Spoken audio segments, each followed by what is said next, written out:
예, 다음 그대의 모습은 보랏빛처럼 주영진의 뉴스 직격 스튜디오가 보랏빛입니다. 온통. 자, 두 분 나오셨습니다. 먼저 여당인 더불어민주당의 한민수 의원 대변인 맡고 계십니다. 어서 오십시오. 안녕하십니까. 예, 민수입니다.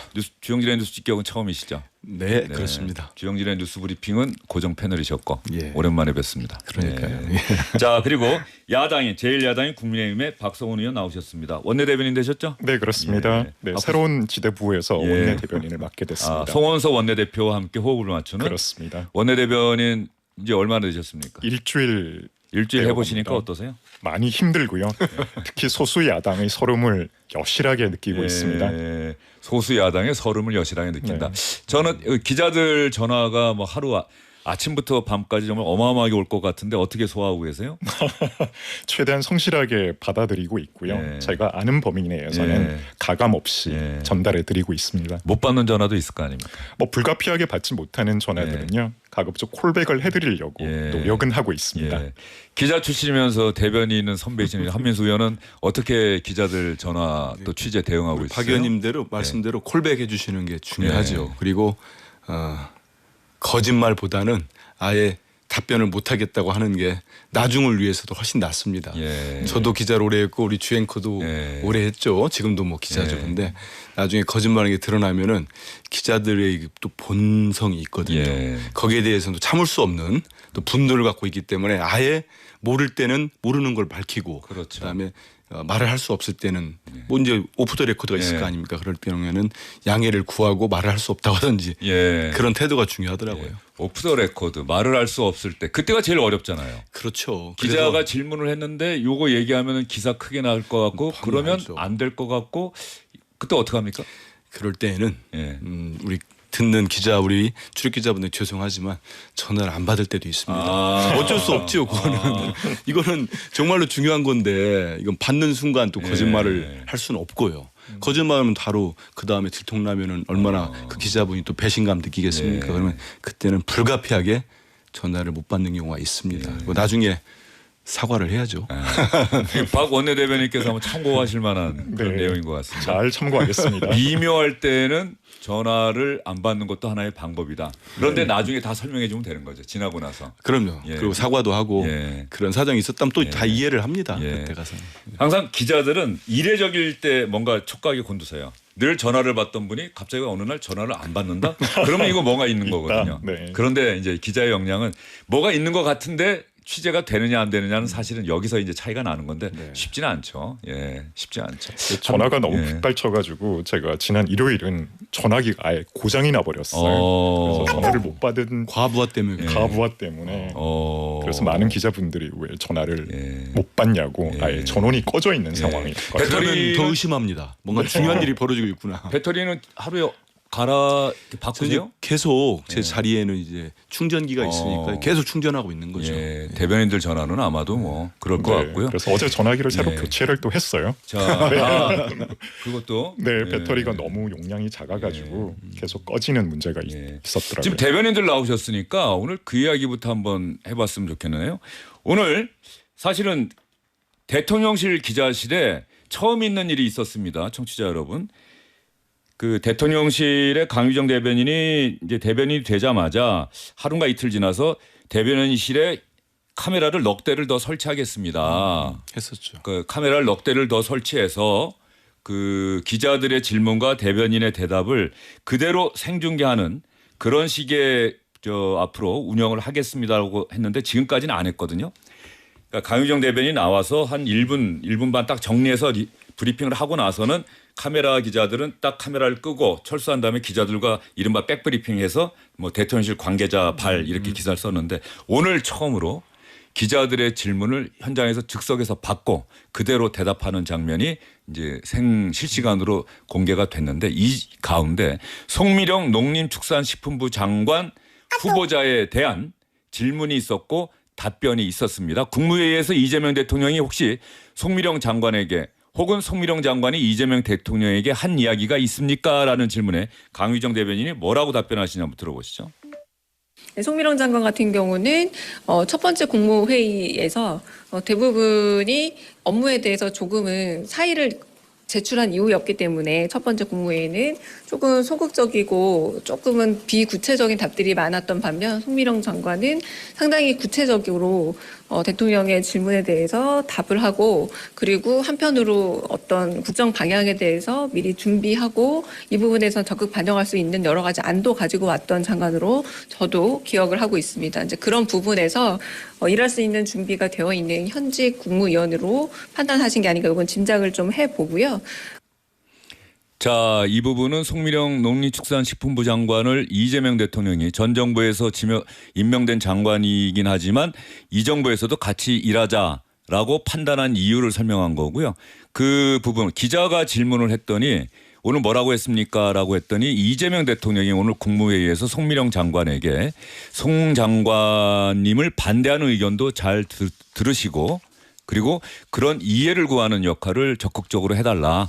이렇게 주문을 했다라고 강유정 대변인이 전한 겁니다. 자, 송미령 장관에 대해서는 먼저 우리 야당 대변인에게 의견을 어떻게 생각하세요? 지금 국민의힘에서는 뭐 거의 배신자 아니냐 뭐 이런 이야기까지 뭐 나오는 것 같아요. 네. 지조가 없다 이런 얘기까지 나오는 것 같아요. 그래요. 뭐 송미령 장관의 유임은 정권 철학과 국정 기조가 정반대인 그런 상황에서 이뤄졌다는 점에서 매우 이례적인 결정이라고 보여지고요. 네. 저희가 볼 때 만일에 제가 송미령 장관이었으면 고사를 했을 것 같습니다. 고사였을 특히나 것이다. 이 송미령 장관 같은 경우는 윤석열 정부 시절에 양곡관리법 네. 흔히 말하는 본인의 표현대로 농망사법을 거부권 행사를 두 차례나 대통령께 강하게 말씀을 드렸던 분이잖아요. 결국 본인이 가지고 있는 정책적 소신과 철학을 하루아침에 뒤집게 되는 그런 일이 발생을 하게 될 텐데 이 부분에 대해서 농림부 직원들에게 어떻게 설명을 하고 어떻게 양해를 구해야 될지 저는 공무원 출신으로서 고위공직자의 처신에도 문제가 있다고 보여지고요. 특히나 양곡관리법 같은 경우는 여러 가지 문제들이 있습니다. 많은 언론을 통해서 알고 계신 것처럼 일단 시장 원리에 맞지 않고요. 쌀의 가잉 생산을 유도할 수밖에 없는 그런 정책입니다. 결과적으로 정부의 재정 건정성 악화로 이어지게 되고요. 정부의 매입이 늘어난다는 것은 잠시만요, 대변인님. 그 일단 앞부분까지만 듣고요. 양곡관리법은 조금 있다가 제가 아예 그걸 주제로 해서 또 두 분 의견도 들어보고 예전 리포트도 제가 준비해 놨으니까 일단 기본적으로 본인이 그 철학을 바꿔야 되는 그런 자리를 갔는데 본인 우리 박 대변인 같으면은 고사했을 것이다. 이런 이야기를 해주신 거고. 만일에 이게 이재명 대통령이 내세우는 실용 인사로 평가를 받기 위해서는요. 본인이 과거에 내세웠던 정책 철학을 끝까지 밀고 나가는 게 필요하죠. 그게 받아들여져야지만 실용 인사라고 표현을 할 수 있지 정권에 따라서 바람처럼 입장이 바뀌는 이런 경우는 저는 실용 인사라고 보여지지 않습니다. 단순히 자리를 지키기 위한 기회주의적인 형태로 밖에는 저는 해석이 안 될 것 같아요. 이재명 대통령이 통합 차원이다라고 하는 이 부분은 또 어떻게 생각하세요? 그러니까 본인의 소신을 계속 유지를 하면서 관철시킬 수 있는 의지만 있었다라고 하면 통합 인사로 평가를 할 수는 있겠습니다만은 벌써 그렇지가 않잖아요. 새로운 정부의 철학에 맞추겠다라는 그런 입장을 표명한 것으로 봐서는 말 그대로 기회주의적인 처신이다. 라고 저는 평가를 하고 싶습니다. 자, 박수홍 원내대변인 이야기 들어보셨는데 한민수 의원 뭐 표정에는 이미 무슨 얘기할지 담겨 있는데 한번 들어볼까요? 그런데 그 윤석열 정권에서 국민의힘이 여당일 때 2023년 12월인가 이분이 취임하신 것 같아요. 그러면 1년 7개월 꽤 장관 역할을 오래 한 거죠. 그렇게 그래도 장관 역할도 하고 봉사도 하고 그랬는데 뭘 기회주의적이라까지 뭐라고 합니까? 좀 야박하지 않아요? 저는 그렇게 보실 일은 아닌 것 같아요. 좀 전에 강유정 대변인이 얘기했지만 그 국무회의에서 준비해 왔고 양곡관리법도 중요하죠. 근데 우리 농림수산축산부인가요? 농림수산축산부에 여러 업무가 있을 겁니다. 근데 그 업무 여러 능력을 보지 않았겠습니까? 이재명 대통령님께서 보고 국무회의 때 논의하는 거 준비해 온 거 얼마나 높이 평가했으면 다른 정권도 정상적으로 정권 교체된 것도 아니고 정말 파면된 정권에서 그 국무위원을 다시 유임을 시키고 발탁을 했겠습니까? 전 대단한 인사 아닙니까? 그러면 이럴 때는 국민의힘이 본인들 정권 때도 장관 하신 분 아닙니까? 그러면 박수 쳐가면서 소신 있는 결단했다 아니면 용기 있는 자세다 이런 평가하는 게 맞지 기회주의적이라고 하면은 저는 그건 아닌 것 같아요. 그렇고 제가 딱 한번 찾아보니까 네. 그 전임 정부에서 정권 교체가 됐을 때요. 한 번 정도 사례가 있었던 것 같아요. 우리 기억하는 것처럼 김대중 정부가 수평적 정권 교체 네. 처음 했잖아요. 그 YS 정권, 김영삼 정권에서 노동부 장관을 했던 이기호 장관 기억하시죠? 네. 그분을 그대로 김대중 대통령이 유임을 시켜서 일을 시켰더라고요. 네. 그랬듯이 일을 잘하고 그 대통령이 보실 때 이재명 대통령이 볼 때 이건 탕평 인사라는 말씀도 하셨잖아요. 그러면은 거기에 따라서 저는 대단히 정말 많은 국민들이 저는 뭐 비판하신 분도 있겠지만은 그보다는 야 정말 실용주의자답다. 저래서 이재명 대통령이 각광을 받는 거구나. 제1야당 대표할 때도 이런 생각을 할 것 같습니다. 예. 그리고 그 기본적으로 우리 박 의원님 해수부 차관까지 하셨으니까 고위 공직자들은 그렇지 않습니까? 그 대통령의 국정 철학에 맞춰서 일을 하게 돼 있습니다. 그런 부분들이 그게 있어서는 사실 중요하죠. 그럼요. 예, 예. 그거에 대해서는 송 장관을 저는 본회의장서 본 것밖에 없어요. 기억이. 예결위 회의장서도 제가 예결위원이었으니까 본 것 같긴 합니다만은 그때 기억에 남는 건 뭐냐면은 그 윤석열 전 대통령의 계엄 때 거의 좀 정말 당황하기도 했지만 미리 알았다면 이건 있을 수 없는 일이다. 그런 얘기들을 했던 모습이 기억이 납니다. 장관된 거 후회한다는 이야기까지 했죠. 그렇죠. 예. 그래서 그 모습 볼 때 저분이 계엄에는 절대적으로 반대하는구나. 국민의힘 의원들 중에 계엄 반대 제대로 못한 분들 많지 않습니까? 그냥 사실상 동조하는 분들도 부지기수가 있죠. 그런 분들에 비하면 훨씬 낫지 않습니까? 그렇기 때문에 비판보다는 저런 결정을 한 과정 이런 부분들은 또 본인들 정권에서 임명된 장관이기도 하니까 평가할 부분 평가하는 게 좋지 않다는 생각입니다. 자, 그러면 송미령 장관에 대해서 두 분이 정반대 의견. 그런데 장관이라고 하는 자리가 대통령의 국정 철학, 내가 앞으로 5년 동안 대한민국 정부를 국민을 위해서 어떤 방향으로 끌어가겠다라고 하는 대통령의 생각과 같은 방향, 같은 곳을 바라봐야 한다. 그렇죠. 근데 송미령 장관은 윤석열 전 대통령과 같은 곳을 바라보다가 이제 이재명 대통령과 또 같은 곳을 바라봐야 하는. 그런데 양곡관리법 관련해서는 이제 앞으로 민주당의 태도가 대단히 중요한데 청취자 여러분 혹시 양곡관리법 개정안 민주당이 두 차례인가 시도했고 본회의를 통과시켰지만 그 윤석열 전 대통령의 거부권에 막혀서 법안이 폐기가 됐죠. 근데 그때 과정들 예. 보시면 예. 윤석열 전 대통령이죠. 후보 시절에 그 쌀 제값 받고 수매할 수 있겠다고 사실상 공약까지 했습니다. 그런 분이 집권한 다음에 그냥 폐기를 시켰죠. 계속 거부권을 썼기 때문에 예. 폐기가 된 건데 그 말씀하시는 부분들은 대체작물 좀 제가 법안까지 농해 수인도 아닙니다만 구체적으로 말씀 안 드리더라도 이게 대체작물도 할 수 있고 또 우리 농민들 쌀이라는 부분들은 그게 단순히 어떤 쌀의 곡물성 이것만 볼 문제는 아니잖아요. 식량 안보라는 부분도 있고 여러 가지 종합적으로 본 거 아니겠습니까? 그래서 이제 민주당 의원들이 다른 야당 그다음 야당이었으니까요. 통과를 시켰고 여러 가지 법안 4개 정도가 묶여 있는 걸로 알고 있습니다. 이번에 특히 농해수위에서 그 관련된 법안 하나가 여야 합의로 지금 상임위에서는 합의가 된 것 같은데 이런 부분들 본다면은 전 충분히 야당하고도 더 이번 법을 통과시킨 데 있어서 그 협상할 여지도 있고 그 과정에서 또 송 장관께서 갖고 가신 생각 이런 부분들이 다 녹여들 수 있다고도 봅니다. 자, 그러면 저희가 시계바늘을 잠시 거꾸로 돌려서요. 대략 지금으로부터 6개월 전이 될 것 같습니다. 지난해 12월 19일 8시 SBS 8시 뉴스에 나간 김영래 기자의 리포트 바로 양곡관리법 개정안에 관련한 그 리포트가 나가는데 말이죠. 중간에 여성의 목소리가 나오는데 바로 송미령 장관이 양곡관리법 개정 당시에 거부권 행사를 건의할 수밖에 없었다라고 이야기하는 송미령 장관의 이야기가 나옵니다. 그리고 양곡관리법 개정안이 어떤 내용인지 여러분 이 리포트 들어보시면서 다시 한번 기억을 좀 떠올려 보시죠.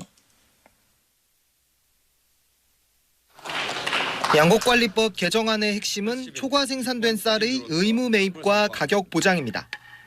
현행법상 농식품부 장관은 남는 쌀을 정부가 다시 사들일지를 재량으로 결정할 수 있는데 이걸 의무 조항으로 바꿔 초과 생산량은 반드시 매입하게 한다는 겁니다. 또 쌀값이 평년 가격 아래로 떨어지면 정부가 그 차액만큼 농민들에게 지급하는 것도 포함됐는데 민주당은 이를 채소와 과일 등으로 확대하는 농항법 개정안도 함께 통과시켰습니다.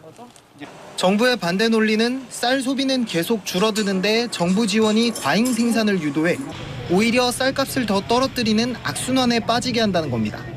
쌀은 계속 쌓여 매입비와 보관비 등 재정적 부담이 오는 2030년엔 3조 2천억 원으로 폭등합니다. 그러니 벼 재배 면적을 줄이고 다른 작물로 바꾸도록 유도해야 한다는 입장입니다. 집행이 곤란할 뿐만 아니라 부작용이 명약 관화하기 때문에 주무부처 장관으로서 제의 요구를 요청드릴 수밖에 없다는 점을 반면 민주당은 쌀 농가의 소득 보전을 위해 반드시 필요하다며 정부의 비용 추계는 지나치게 부풀려졌다고 반박합니다. 전국의 쌀 농가가 한 130만 농가 정도 되는데 1년간 쌀 농사를 지어서 얻을 수 있는 부분이 전혀 없다는 말씀드립니다. 2022년 쌀값 폭락을 계기로 시작된 양곡법 개정 논의. 야당 주도로 국회에서 세 번째 발의된 후 두 번 거부권에 논의는 다시 도돌이표처럼 원점으로 돌아왔습니다. 정치권이 정쟁만 반복하면서 농업의 경쟁력을 높여 농민을 살릴 대책에 대한 진지한 논의는 실종됐습니다. SBS 김영래입니다. 김영래 기자의 지난해 12월 19일 양곡관리법 개정안 거부권 행사로 폐기가 되고 그 내용이 무엇인지 또 당시 송미령 장관이 어떠한 이유로 거부권 행사를 건의를 했는지 자, 이 부분에 대해서 이제 앞으로 양곡관리법 개정 아까 이야기하시다가 제가 네. 중간에 잠깐 네. 좀 말씀드릴 기회를 드리겠다고 했는데 네. 한번 얘기를 해보시죠. 결국 이게 이제 시장 원리에 맞지 않는 거죠. 그 쌀을 재배하는 농가에게 과잉 생산을 유도하는 법이기도 합니다. 결국 수확량이 떨어지더라도 정부가 의무적으로 매입하는 양이 증가될 수밖에 없는 결국은 시장의 왜곡을 유도하는 그런 정책이고요. 또 보관 비용 역시 막대하게 늘어나게 됩니다.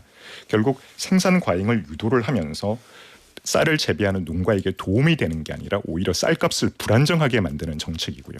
쌀을 재배하지 않는 다른 작물 재배자들과의 형평성 문제도 제기될 수밖에 없습니다. 결국 벼를 재배하는 분들만 혜택을 받는 이런 정책이죠. 결국 모든 시장이 그렇습니다마는 어떤 정책이든 인위적인 가격 조정이 들어가게 되면 거기서 경제적으로 말하는 그런 손실이 발생할 수밖에 없거든요. 이런 부분들을 국민의 세금으로 메워주는 이런 형태가 과연 지속 가능한지 이 부분에 대해서 저희가 근본적으로 의문을 제기를 했던 거고 예. 송미령 장관의 경우에는 이 법을 포함해서 당시에 사법을 묶어서 농망사법이라고 네. 이야기를 했습니다. 강하게 두 차례에 걸쳐서 정부의 거부권 행사를 대통령께 건의를 했던 인물이고요. 이런 분이 정부가 바뀌었다고 해서 이제 이 부분을 통과를 시키겠다는 입장. 저는 앞에서 한민수 대변인이 여러 가지 좋은 말씀으로 치장을 하려고 그래도 당시에 정부의 정책을 앞장서서 이끌었던 장관으로서 본인이 스스로 해명이 안 될 것 같습니다. 결국 자기 모순의 극치에 지금 빠져 있다고 보여지고요. 저희도 윤석열 정부 때 윤석열 정부를 위해서 일했던 분들을 좋게 평가를 하고 싶습니다. 하지만 본인이 가졌던 정책적 소신이나 철학은 정부가 바뀌더라도 계속 견지를 해야 되는 게 맞지 않겠습니까? 만일에 그러한 정책이 본인의 그릇에 비해 부담스럽다라고 하면 그 자리를 내려놓는 게 맞죠. 왜냐하면 그 자리를 하고 싶어하는 분들은 차고 넘칠 거거든요. 결국 이재명 정부가 실용주의 정부라는 말을 듣고 싶어 한다면 그리고 송미령 장관을 계속해서 끌고 가고 싶다라고 하면 본인이 과거에 주장했던 이런 정책이 고수될 수 있는 환경을 만들어주고 본인이 과거에 냈던 목소리를 제대로 수용하는 그런 모습을 지켜볼 필요가 있을 것 같습니다. 자, 한민수 의원님은 아까 그 취지를 좀 이해해달라는 그런 뜻으로 말씀을 해주셨는데 지금 진보당, 조국혁신당, 이 민주당의 우당에서도 송미령 장관 유임에 대한 반발의 목소리가 나오고 있고 또 여당 내부에서도 그런 목소리가 나오다 보니까 우상호 정무수석이 오늘 여당을 찾아와서 그 대통령의 취지가 이겁니다라고 설명을 하는 일까지 있었어요. 이게 흔쾌히 지금 받아들이는 분위기는 아니라는 건 분명해 보이는데. 그 상임위 의원들, 농해수위 의원들 입장에서는 뭐 그간 지금 말씀하신 것처럼 송 장관이 윤석열 정권의 장관으로서 그런 입장을 보여오지 않았습니까? 그렇기 때문에 이게 배경이 아마 궁금하기도 했을 겁니다.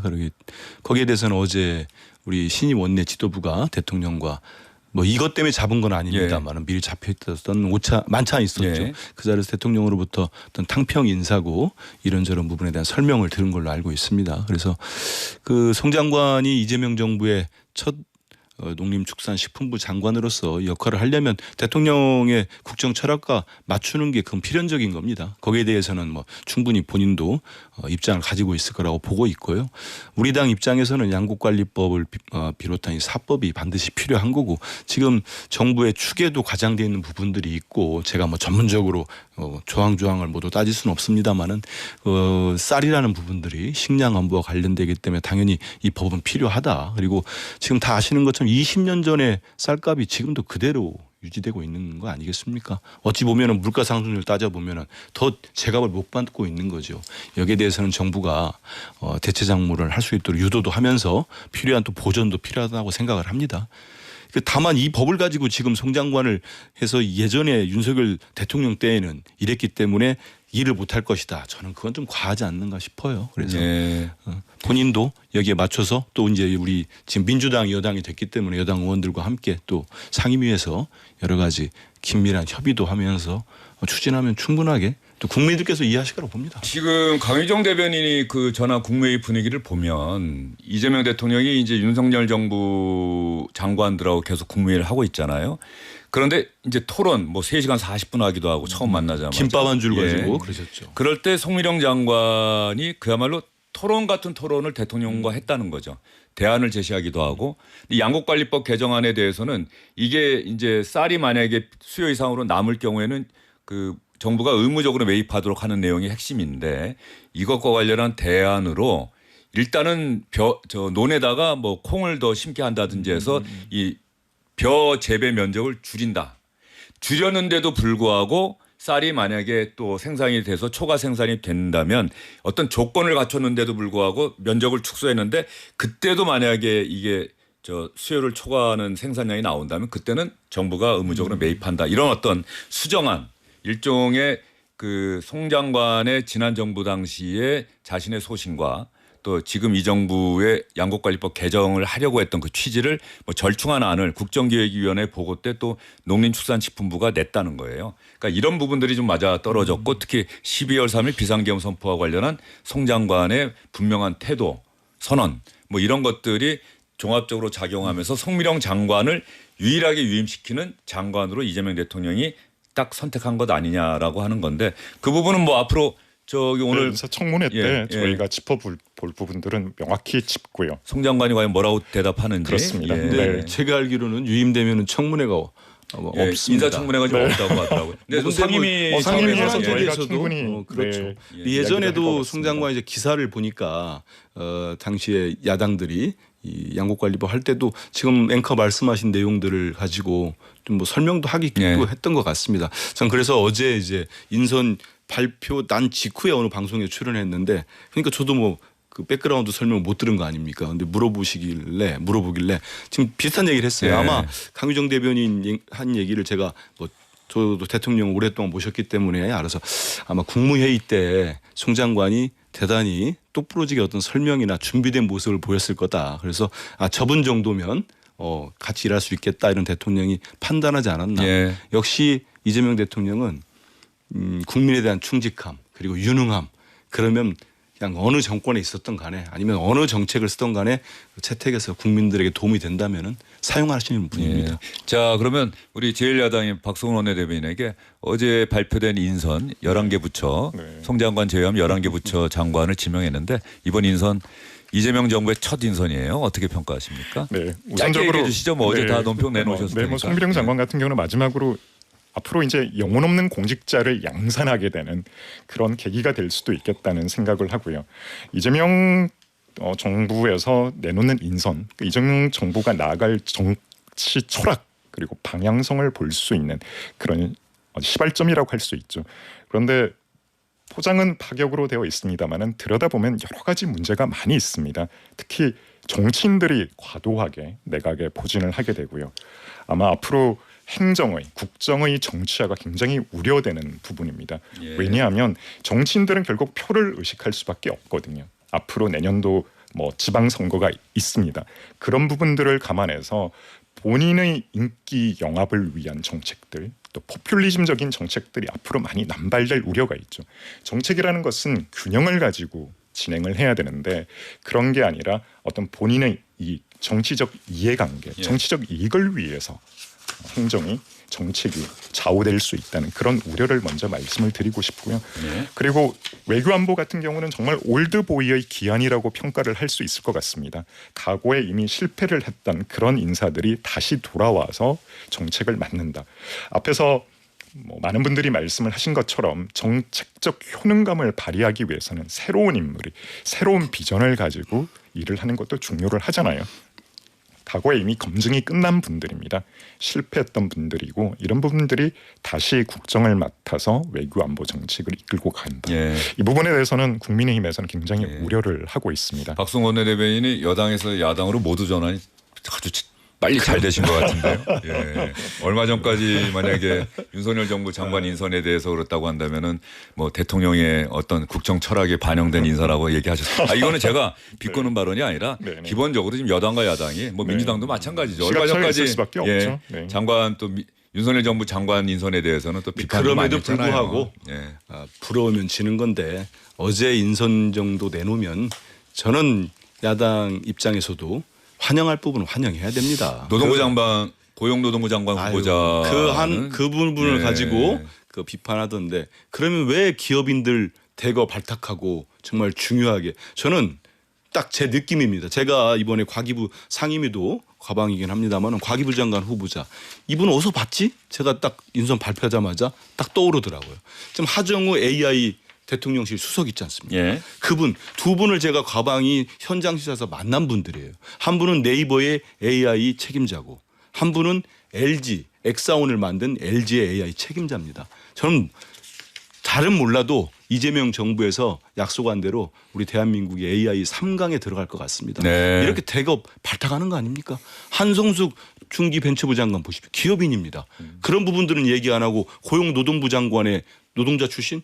아니 노동정책을 제일 많이 하는 분 발탁한 게 또 뭐가 어떤 문제가 분들은 있습니까? 뭐 어제도 철도를 운행하는 모습을 보면서 예. 뭐 사실 현직 기관사가 장관 왜 못할까 민주노총 위원장 그럼요. 출신인데 뭐 이런 이야기 하시는 분도 있긴 있더라고요. 그렇습니다. 그런 부분이 그리고 좀, 예. 그 국회 이제 정치인들 말씀하시는데 역대 정권에서도 정치인들이 많이 발탁이 됐었죠. 근데 한 분 하면 5분이 어제 발탁이 됐습니다. 한 분 하면 나중에 또 얘기합니까? 그러면 이제 구체적 얘기 안 하고요. 안 할 겁니다. 그러면 예. 한번 보십시오. 국방부 장관의 그 민간 국방부 장관이 5.16입니까? 예. 이후로 됐잖아요. 근데 그분이 64년 만에 안규백 장관 후보자는 국회 들어와서 5선 하는 동안 계속 국방위만 했습니다. 그럼 그만한 전문가 찾기 쉽지 않죠. 통일부 장관 그렇게 폄하하실 정도의 그 정동영 의원이 그런 분이 아닙니다. 실력과 여러 가지 부분이 있어요. 그래서 이분들이 가서 정말 부처에서 제대로 역할을 발휘할 거로 봅니다. 그래서 이 인선에 대해서 특히 국가보훈부 장관에 대해서는 절대 말 못할 거요. 한나라당 지금 국민의힘 출신의 삼선 의원입니다. TK 경북 안동 출신이에요. 대통령과 고향이 같은 또 고향 때문에 했겠습니까? 지연? 근데 이분들 한번 발탁하면은 전 사실 아마 이제 뭐 야당에서야 지적은 할 수 있을 거라 봅니다. 하지만 전반적으로 이제 국민들이 평가하실 건데 이런 인선 보고 글쎄요 잘못됐다는 분보다는 이재명 대통령 역시 실력으로 하면은 어느 정당에 몸담았든지 네. 그런 거 보지 않고 한다. 박수 치는 분들이 저는 훨씬 많을 거라고 봅니다. 알겠습니다. 제가 이 부분에서- 잠시만요. 네. 한민수 의원도 역시 야당에서 여당으로의 모두 전환이 저는 항시 제대로 이랬습니다. 빨리 됐다 이런 생각이 듭니다. 이 얘기 더 하실 네. 거면 짧게 해주세요. 네. 이제 저희가 다음 주제로 한번 네, 넘어가려고 고용노동부 장관 같은 경우는 사실 그동안 이뤄왔던 윤석열 정부의 노동개혁 성과를 후퇴할 가능성이 많죠. 심지어 민노총과의 공동정부를 구성하는 게 아니냐라는 네. 그런 지적까지 나오게 되고요. 이분이 과거에 민노총 위원장 시절에 발간한 책을 보게 되면 북한의 3대 세습과 핵개발을 옹호하는 그런 표현들까지 있습니다. 결과적으로 민노총이 그동안 끈질기게 요구했던 내용들, 그러니까 친노동 정책들, 그러니까 노동개혁과 관련되는 그런 정책들이 앞으로 쏟아지지 않을까. 무분별하게 어떤 기업의 생산성을 높이거나 우리의 구조개혁을 앞당기는 이런 방향이 아니라 노동계가 요구하는 방향으로 노동정책이 이루어질 우려가 굉장히 크다. 결국 고용과 노동의 균형을 잡는데 실패할 우려가 크다는 점을 말씀드리고 싶고요. 앞에서 말씀하셨던 분들 장관 한 분 한 분에 대해서는 저희가 청문회를 통해서 예. 지적할 부분들을 지적해 알겠습니다. 근데 나가겠습니다. 국회의원들 원래 장관에 임명할 경우는 이 대통령제는 원래 그게 아니다라고 하지만 점점 늘어나는 게 책임 정치 차원에서 그거는 뭐 학교 사회 시간이나 이런 데에서도 나오는 것 같아요. 책임 정치 차원에서도 윤석열 정부도 뭐 장관을 임명하지 않은 거 아니고 그전 정부도 장관을 임명하지 않은 건 아니고 이거는 뭐 제가 어느 쪽 편이 아니라 그런 측면에서 바라볼 필요도 있다. 그러나 박원내 대변인이 얘기하신 것처럼 이게 자칫 정치인들이 들어가서 표만 생각하는 당장 내년에 지방선거가 있으니 그런 어떤 정치를 하는 것 아니냐 정책을 펴는 거 아니냐는 우려는 나올 수 있다. 뭐 이렇게 좀 정리를 하고 넘어가고요. 이 문제는 이쯤 정리하시죠. 뭐 더 보태신 말씀 짧게 할까요? 예, 짧게 하시죠. 아마 이 고용노동부 장관 후보자가 2012년 뭐 발간된 지금 말씀하신 거 얘기한 것 같아요. 기사를 봤습니다. 근데 아니 고용노동부 장관 후보자가 친노동 당연히 해야 되는 거 아닙니까? 김문수 장관 전 장관처럼 하면 안 되는 거죠. 반노동 하시는 분이 노동부 장관이 뭡니까? 저는 자꾸 과거의 이력을 들추는데 그러면 김문수 전 장관 후보자 전 장관 그리고 바로 직전에 국민의힘 대선 후보 그분 옛날에 노동운동할 때 이력 제가 얘기할까요? 그러니까 그렇게 사람의 과거 이력 가지고 그렇게 따지면 김문수 후보가 국힘당 후보할 자격이 있습니까? 예. 그래서 그런 비판은 과하다. 알겠습니다. 고용과 예. 노동의 균형감 예. 있는 정책 추진이 필요한데 예. 그 부분에 대해서 굉장히 우려가 있다. 자, 그러면 이렇게 정리할 수 있을 것 고용노동부 같습니다. 장관 후보자 인사청문회는 정말 관심을 갖고 저희도 지켜보도록 하겠습니다. 지금 박성원 대변인이 얘기하신 그런 부분에 대해서 후보자가 어떻게 답변하는지. 자, 송미령 농림축산식품부 장관 이야기하다가 시간이 많이 흘렀는데 송미령 장관의 이야기만 잠깐 듣고 이제 다음 주제로 넘어갈게요. 어제 유임 사실이 발표되고 나서 송미령 장관이 기자들의 질문에 답변한 이야기가 있는 것 같은데 한번 들어볼까요? 저도 상당히 당황스러운 지금 상태인데요. 일단 굉장히 지금 여러모로 어려운 시기이기 때문에 그 책임감이 상당히 무겁게 그 어느 때보다도 무겁게 여겨집니다. 분골쇄신하는 그런 자세로 최선을 다하겠습니다. 잘 부탁드리겠습니다. 예. 송미령 장관 자세가 돼 있네요. 예, 예, 알겠습니다. 앞으로 다음 상임위에서 송 장관 또 야당의 공격적인 질문에 또 어떻게 답변하는지 지켜보도록 하겠습니다. 이재명 대통령이 오늘도 국무회의를 주재했는데 오늘 국무회의에서는 손오공 아시죠 여러분들? 손오공 그런데 우리가 어릴 때는 손오공을 다 읽고 다 어디 보고 그런 것 같은데 가만히 생각해 보면 잘 기억이 안 나는 부분도 많아요. 일단 요괴는 생각이 나오고 저팔계. 저팔계 생각나고 삼정법사 나오고. 예, 삼정법사 나오고 근데 뭐 손오공이 머리 이렇게 꽉 조이는 뭐 그걸 뭐라 그러죠? 이런 게 생각이 안 나는데 오늘 손오공의 한 대목을 이재명 대통령이 또 이야기를 했는데 어떤 부분인지 한번 이 부채 이야기입니다. 부채. 어디 불을 꺼야 되는데 이 파출선을 이제 빌리로 이제 손오공이 가는 그 뭐 그런 에피소드가 있습니다. 이게 부채를 한 번 붙이면은 뭐 천둥번개가 치고 두 번 붙이면 뭐 엄청난 비가 오고 세상이 뒤집어지죠. 근데 본인은 잘 몰라요. 그냥 아주 작은 부채질이죠. 이 권력이 그런 것 같습니다. 여러분들이 하시는 일, 작은 사인 하나 또는 작은 관심 하나 이게 여러분들한테는 아주 작은 한순간 그런 것들일지 모르지만 그게 세상에 미치는 영향은 나라가 흥하고 망하고 하기도 하죠. 여러분의 역할과 책임이 얼마나 큰지를 생각하고 최선을 다해 주기를 다시 한번 부탁드립니다. 자, 파초선 이야기를 했고요. 여러분들이 하는 일은 뭐 매일매일 하다 보니까는 별 생각 없이 할 수가 있는데 그게 그 파장, 그 효과는 영향은 엄청나다. 그러니 그거 잊지 말고 공직자의 자세를 잊지 말아달라고 이야기를 하고 장관들한테 계속 고맙다 그래요. 아마 윤석열 정부 때 임명돼서 사실은 나 이제 집에 돌아가서 쉬거나 다른 일 해야 하는데 어떻게 이재명 정부에서도 지금 제 계속 장관을 하게 해서 좀 미안하다고 하는 건지 이런 좀 약간 어정쩡한 상태 이거 빨리 이제 정리를 해야 하는데 그 장관 인사청문회 뭐 이런 일정까지 감안하면 아마 다음 달 중순이나 돼야 가능하겠죠. 한민수 의원 어떻게 보세요? 그렇죠. 예. 뭐 청문회에 걸리는 시간이 있고요. 일단 총리 청문회가 지금 오늘 내일 하지 않습니까? 그런 기간들 따지면 7월 중순까지는 다 갈 것 같습니다. 네. 이럴 때 야당이 그 새 정부를 위해서 우리 국민들을 위해서죠. 국민들을 위해서 빠르게 협조해서 청문회 바로바로 응해 주시면 좋을 것 같습니다. 예. 어떻게 보세요? 네, 뭐 국민을 위해서 저희가 모든 것을 또 협치할 부분들은 당연히 협치를 할 거고요. 다만 지적할 부분은 야당으로서 당연히 지적을 하겠습니다. 예. 그럼요. 그런 지적은 하시고요. 그렇죠. 예.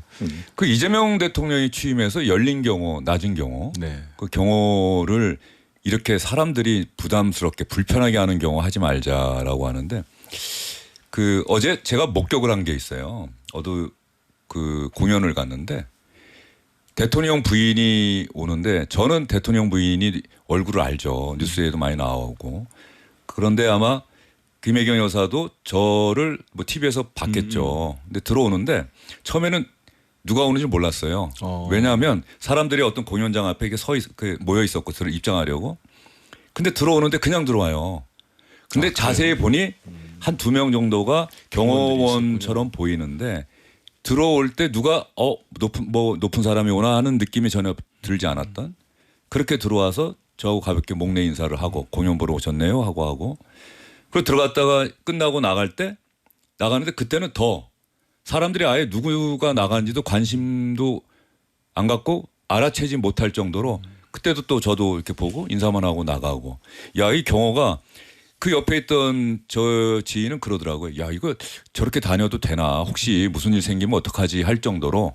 그런데 그 달라진 경호의 그 느낌은 물씬 나더라고요. 저는 알아봤기 때문에. 네. 이 부분은 앞으로 이재명 정부, 이재명 대통령이 그 부분은 되게 중시하는 것 같은데 예전 정부에서는 제가 그런 경우를 현직 대통령이나 부인을 그런 자리에서 만나본 적이 없기 때문에 근데 지난 정부에서는 어디 마포대교 갔더니 도로를 통제했다더라 이런 얘기도 있었는데 달라진 경우를 좀 느꼈다라고 하는 부분이고 이게 잘 유지되려면 경호에서 실패가 있어서는 안 되겠다. 그게 유지되려면 그렇죠. 예, 그렇죠. 한 번의 실패가 있으면 다시 또 그 강해질 그 다음에 테니까. 또 후폭풍이 커지죠. 예. 어떻게 보세요? 그 대통령이 이재명 대통령께서 후보 시절도 그렇고 당대표 시절도 그렇고 워낙에 다가오시는 시민들이 많지 않습니까? 사인해달라는 분도 있고 사진 찍어달라는 분도 있는데 이재명 대통령은 피습도 당했잖아요. 그렇죠. 예. 그 현장에 제가 있었으니까 지난해 1월 2일이었죠. 현장에 있었기 때문에 와 그런데도 그 뒤에 병원 퇴원하시고 또 시민들 국민들 만나러 다니시는 거 보면은 대단하신 분이라는 생각을 했어요. 저 같으면 겁이 날 것 같아요. 누가 다가오면은 그때도 훅 누가 다가와서 그런 거 아닙니까? 근데 대통령 기본적으로 이게 경호원들이 후보 시절도 막 오면은 막으려고 하면 괜찮다고 특히 어린아이들 오면은 그 상처받으니까 절대 그러지 말라고 하셨는데 말씀하신 대로 근데 그거와 경호실에서 경호처가 생각은 좀 다를 수밖에 없을 네. 거예요. 사실 경호처는 엄중하게 하고 싶겠죠. 그럴 수밖에 없죠. 왜냐하면 누가 누군지 모르지 않습니까? 예. 그 언제나 위험 요소가 있기 때문에 근데 그래도 언제 지금 영부인을 보셨다고 하니까 그런 자세로 국민들께 다가가려고 하는 모습 자체는 그건 평가받을 일이죠. 제가 주변 분들 이렇게 봤는데 거의 대부분은 못 알아봤고요. 알아본 분도 이렇게 옆눈으로 살짝 보고 맞나? 안 맞나 그런 거죠. 그렇게 했는데 그 부분은 좀 저도 의외였다. 현장에 있던 제 지인들도 좀 놀랐다라고 하는 부분인데 이 달라진 열린 경호, 낮은 경호라고 하는 새 정부의 어떤 경호 지침에 대해서 또 우리 야당 대변인은 어떻게 생각하십니까? 저는 바람직한 방향이라고 보고요. 다만 이제 경호의 위의 요소들을 최소화시켜야겠죠. 우리나라도 이제 선진국이기 때문에 이런 부분들은 앞으로 계속해서 이어나가는 것이 중요하고 지금의 자세가 이재명 정부 끝까지 유지될 수 있는지 한번 지켜보도록 하겠습니다. 중요한 부분이에요. 되기를 중요한 부분이에요. 간절히 바라요. 네. 그렇습니다. 초심은 누구나 아름다울 거예요. 근데 네. 초심을 마지막 임기 끝나는 순간까지 유지한다는 것, 유지하려고 노력한다는 것, 그걸 국민들이 동의하고 이해하고 그렇구나라고 고개를 끄덕여주는 것 이게 다 맞아떨어져야 되는 것 아니겠습니까? 그렇죠. 그래서 이제 경호처도 선진 기법도 많은 거고 장비도 또 뛰어난 게 많지 않습니까? 그럼 도입을 해가지고 잘 할 필요가 있을 것 같아요. 왜냐하면 우리 국민들이 직전에 어떤 계엄과 탄핵을 거치면서 또 그 이전에 아까 말씀하신 것처럼 그 윤석열 대통령과 김건희 여사 때 좀 너무 못 보던 모습들을 많이 본 거 아닙니까? 대통령 부인이 무슨 다리에 올라가 가지고 교통을 통제했다는 그런 기사들이 나오고 그랬는데 지금 모습을 보면은 달라진 거죠. 정말 우리 국민들 대통령이 국민들과 함께 호흡하고 그 얘기를 듣는다는 거기 때문에 이런 부분에서는 경호는 철저히 하되 또 국민들이 보실 때는 우리 가까이 있구나. 우리의 목소리를 듣는구나. 이런 걸 또 느낄 수 있도록 하는 게 중요한 것 같습니다. 네, 일단 형식의 변화 또 이런 얘기를 하면 어떤 분들은 내용 실질의 변화가 중요하지라고 얘기하는데 형식의 변화가 또 내용의 변화를 이끌어낼 수도 있는 거니까 경호의 변화 있었고요. 대통령실 출입 기자들과 대통령실 대변인 사이에 이제 어떤 익명으로 숨겨주는 기사가 아니라 대변인과 기자가 얼굴을 드러내고 질문하고 답변하는 이런 것도 오늘부터 시작이 됐다. 이런 변화들이 실질과 내용의 변화로 이어질 수 있을지 그 초심이 유지될 수 있을지 앞으로도 여러분도 또 주영진의 뉴스 직격에서도 관심을 갖고 지켜보도록 하겠습니다. 김민석 국무총리 후보자 인사청문회가 오늘 시작이 됐는데 이 증인과 참고인이 없어서 국민의힘에서는 이거 뭐 이런 청문회 왜 하느냐 초반에 좀 고성도 지르고 하던데 어쨌든 김민석 후보자의 모두 발언 한번 들어보도록 하겠습니다. 어떤 각오로 어떤 총리가 되겠다는 건지. 국무총리는 국가의 정치와 행정을 이끄는 대통령님을 보좌하여 내각을 이끄는 대국민 참모장입니다. 과거에 머무르지 않고 혁신하는 총리, 의전에 갇히지 않는 실용적 총리, 일방적 지시가 아닌 경청하는 소통형 총리가 되고자 힘쓰겠습니다. 첫째, 실기하지 않겠습니다. 둘째, 우선순위를 명확하게 하겠습니다. 셋째, 대한민국 미래를 위한 성장 동력을 마련하겠습니다. 넷째, 사회적 대화 모델을 구축해 나가겠습니다. 김민석 후보자의 각오 들어보셨는데 여기서 두 분께 질문을 드리고 나면 이게 또 얘기가 길어질 것 같아요. 그래서 오늘 청문회에서 야당 의원과 또 여당 의원이 어떤 이야기를 했는지 특히 주진우 국민의힘 의원이 그 인사청문회 검증 과정에서 많은 이야기들을 했는데 주진우 의원과 김민석 후보자의 질문과 답변 이게 주진우 의원이 아마 몇 년 동안 5억을 버셨는데 지출 내역을 보니까 13억 원인데 그러면 8억 원이 어디서 온 겁니까? 라는 이 문제 제기를 계속 했거든요. 오늘 그 부분에 대한 주진우 국민의힘 의원과 김민석 후보자의 답변까지 들어보겠습니다. 최근 5년간 5억을 벌었는데 지출이 13억 정도 되다 보니까 제가 사실 그 갭이 일반 국민들로서는 너무 큰 갭이거든요. 그래도 현금 6억 정도가 비는 상황이거든요. 어느 정도 들어왔습니까? 숫자가 4,000명 이상이 와서 그 공식적인 카운트에서는 안 받았고요. 그렇지만 개인적인 가까운 지인들이 이렇게 봉투를 주고 한 곳으로 해서 제가 볼 때는 그래도 제법 들어왔던 것 같습니다. 포함해서 근 1억 보통 정도. 그러면 조의금은 1억 6천이었고 출판기념회 첫 번째가 한 1억 하고 그다음에 1억 5천 정도 맞습니까? 첫 번째인지 두 번째인지 하여간 그 둘 중에 한 번이 한 번이 1억 5천 정도 되고 그다음이 1억 정도 되는 것 같습니다. 처갓집 그 장모님으로부터 배우자가 또 돈을 받은 게 아까 언뜻 말씀하셨는데 2억 원 정도 더 있다라고 말씀하셨어요. 저희 아내는 생활을 하면서 생활비에 굉장히 어려움을 겪었고 그래서 생활비로 한 혹은 200, 300 이런 식으로 이렇게 받은 것이 제법 되는 것 같은데 포함하면 받은 게 2억 이상이 되는 것 같습니다. 이 내용은 지금 제가 처음 듣는데 언제 또 따로 언론에서 언급할 왜냐하면 청문회를 오늘 처음 하기 때문에 처음 들으시는 것이고요.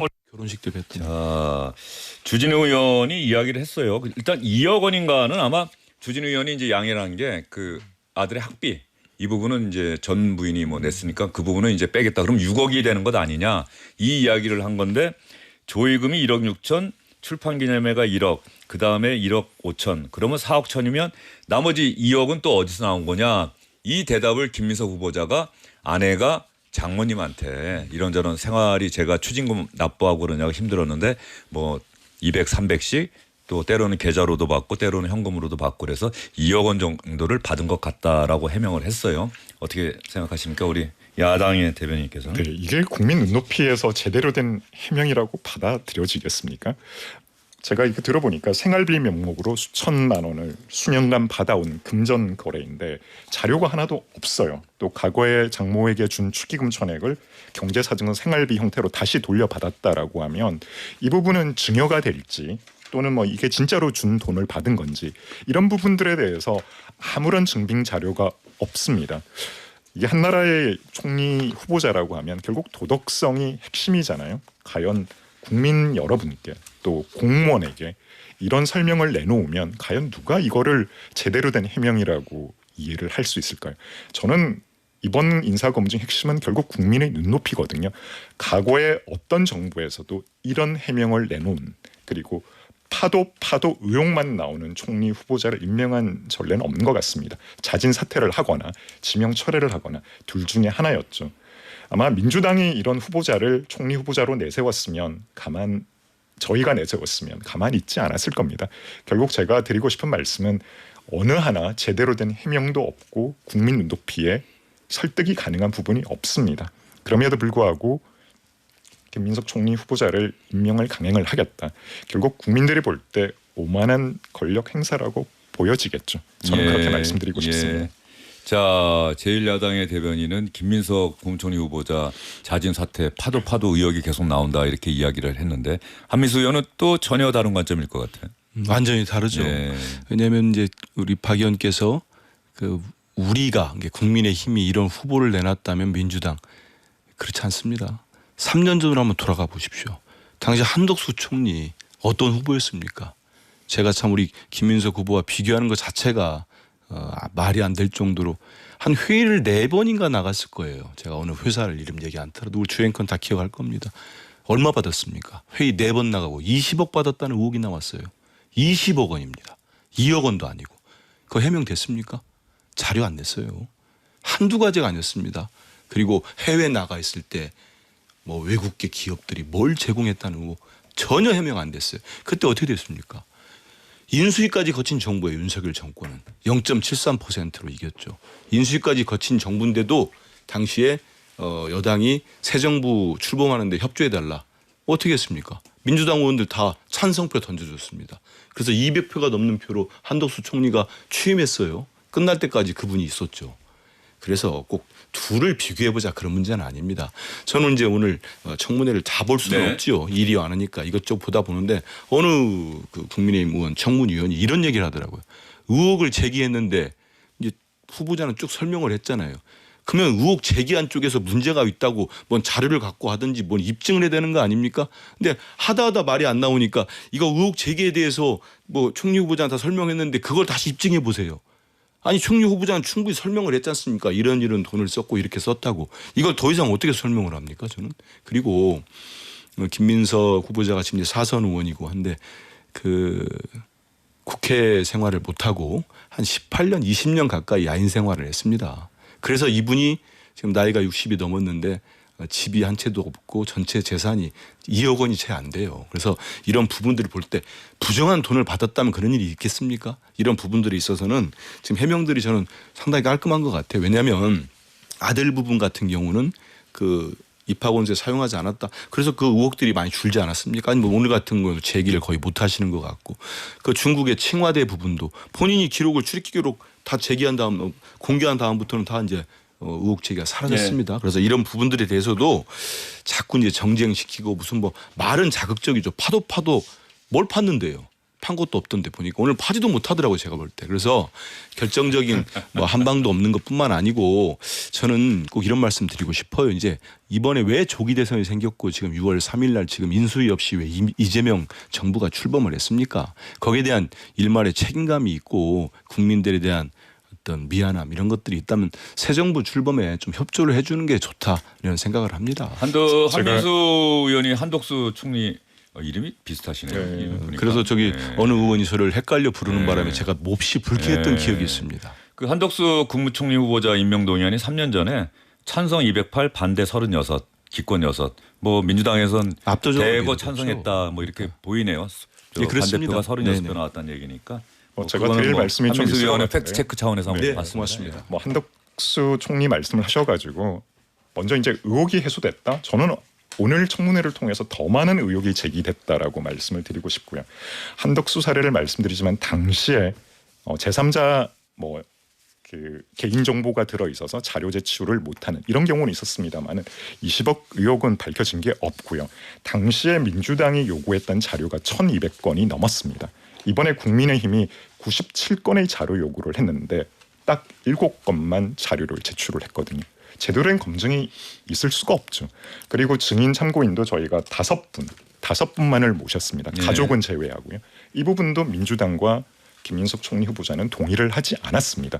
결국 2000년 이후로 처음으로 증인과 참고인이 없는 그런 맹탕 청문회가 만들어진 거죠.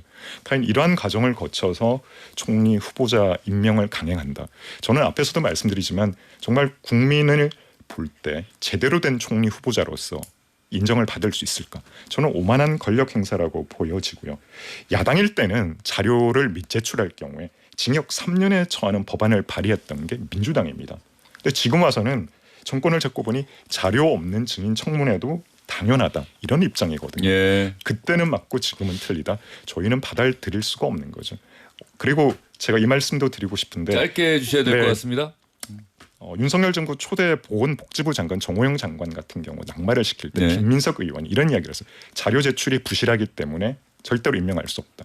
본인에게 스스로 던져봐야 될 질문일 것 같습니다. 한민수 의원에게 20초. 야당이 되면요.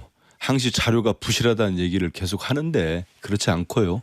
증인 문제도 있어서 제일 처음에 그 김민석 후보자가 이혼의 아픔이 있는 거 다 알지 않습니까? 근데 전처, 현처 네. 이런 증인을 신청했습니다. 그래서 국민적 질타를 받은 겁니다. 알겠습니다. 김민석 후보자 인사청문회는 내일까지니까 내일까지 한번 지켜보겠습니다. 두 분 수고 많으셨습니다. 감사합니다. 감사합니다. 오늘은 여기까지입니다. 청취해주신 여러분 고맙습니다.